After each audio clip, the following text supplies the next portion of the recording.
प्रयत्न करतो, पण काही काही जण एवढे चिटकून बसतात. आम्ही गाडीत बसायच्या आधी आमच्या चारी मागच्या सीट फुल. म्हणजे नानाला तर माझ्या गाडीत बारामतीत कधीच बसायला मिळालं. विचारा त्याला, तो येतो सगळी बसली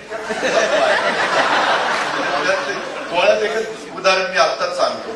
तर आज तुम्ही सगळ्यांनी नोंद घ्या, आणि जर कुठल्या तालुक्यात गेलं तर तो तालुक्याचा तिथला अध्यक्ष, त्या तालुक्यात आमदार निवडून आलेला असेल तर आमदार, पराभूत झालेला असेल तर पराभूत उमेदवार, असं ते थोडस सगळ्यांनी पाळा, म्हणजे ते बरं दिसतं. आणि ह्या तालुक्यातनं पुढच्या तालुक्यात गेल्यावर मागच्या तालुक्यातल्या लोकांनी उतरायचं, दुसऱ्याला जागा द्यायची. नाहीतर सकाळी साहेबाच्या गाडीत बसल्यावर साहेब उतरल्यावरच ती उतरते संध्याकाळी. असं